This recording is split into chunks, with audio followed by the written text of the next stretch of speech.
Ayan, so tuloy ang update natin ngayon dito sa Manila Bay Dolomite Sand at kasalukuyan nakukuhanan ko ang paglalayag nitong battleship ng Russian. Ayan, so kahapon nakuhanan ko pero dito lang siya sa gilid.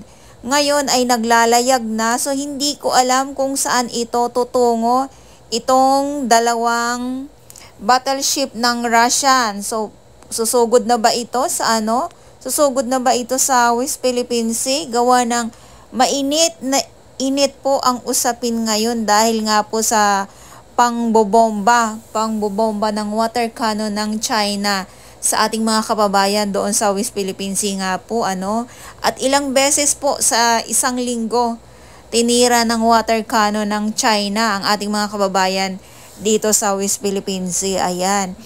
At alam naman ng karamihan at matindi din ang suporta ng iba't ibang bansa sa Pilipinas, lalong-lalo na ang Amerika. So, noong mga nakarang araw, nandito din yung Japan at nung ito nga yung India din, nandito din pala So, yun lang, pero parang ako ay naliliit sa nakikita ko, parang kaawa-awa tayo pag ganon. At yun lang masasabi ko, kaawa-awa tayo dahil talaga naman matindi ang pangbubuli sa atin ng China nga po. Ayun, so itong warship na nakikita natin ngayon ng Russian, so hindi ko lang po alam kung saan ito tutungo sila ngayon. At ngayon ay December 14, 2023, so sabi ko nga ay sakto naman at nakuhanan ko itong paglalayag ng dalawang Russian battleship.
Ayan na nga, eto na nga at balik Kalaykay, balik Alindog muli itong ating Dolomite Sand Beach po. Ayan, good morning po at ngayon ay December 14, 2023. Ulitin ko lang po yung mga umbok na Dolomite Sand ay ngayon ay sinisimulan po muling patagan. Andito yung backhoe. So walang pagtatambak na Dolomite Sand na panibago sa aking mga viewers. Kung ano lang yung mga nakaumbok na Dolomite Sand ay eto ay pinapatag po muli. Ayan. So good morning at sa mga baguhan, yes, welcome sa channel ni Miss Jolani Dorabals. Mahalin niyo po ako ng buong buo. Yun ay hindi galing sa ilong ng Darasubuan.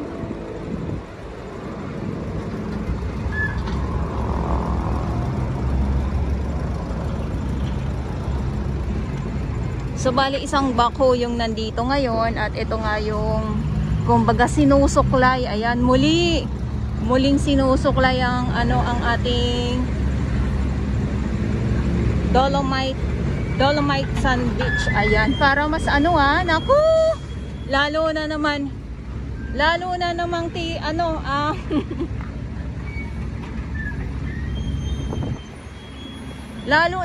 may nito maiiyak. Ayan, so dito muna tayo.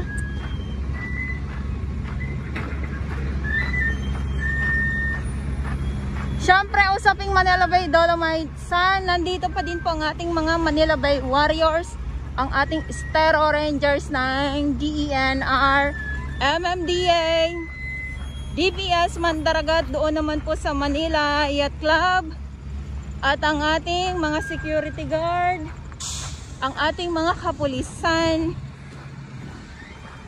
at syempre sa ating mga volunteers. Maraming salamat po. Ito yung sinasabi ko sa inyo, mga umbok. Talaga namang pinapaspasan ngayon patagin. Ay, nakakatuwa naman.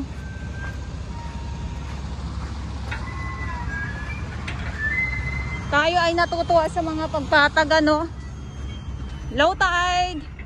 Ayan, so nasulyapan na naman natin ang pagka low tide. Dito muna tayo. At itong trash boom, hindi ko lang alam kung kailan to aalisin dito sa tabi. So antay na lang tayo kasi nga pinapatag muli ang ating Dolomite Sand. Baka ito ay mahatak na din itong trash boom. Ayan. So ito yung update natin ngayong araw. So Huwebes, sarado po ang ating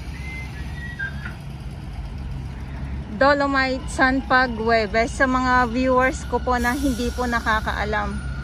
Ayan, tirig na tirig ang araw, grabe.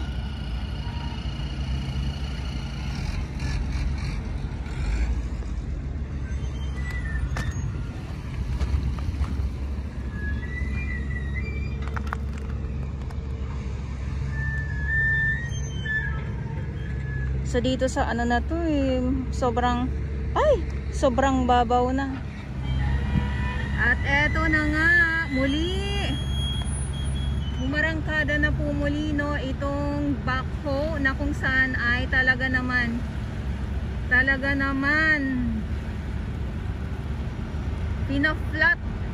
pinapatag na mismo itong mga Dolomite Sand na umusok na. Bakit umusok?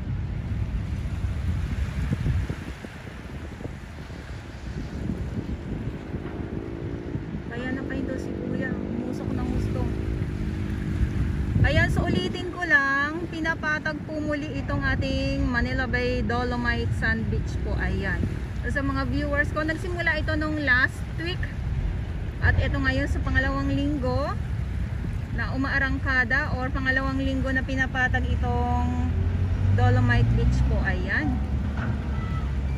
So ulitin ko lang walang pagtatambak na panibagong Dolomite Sand, kundi pinapatag lang po ito yung mga nakaumbo. Kaya sa mga viewers ko, sa mga nagsasabi na nangingitim yung Dolomite Sand kasi nga po naghalo na yung gray sand at itong Dolomite Sand nga po. So kumbaga hindi na siya pantay, or ang Dolomite Sand napailaliman ng gray sand. Ayan, pag natapos yan, so kitang kita na naman natin ang resulta nitong pagpapatag. At Huwebes, ulitin ko lang po, sarado ang ating Dolomite Sand. Ayan.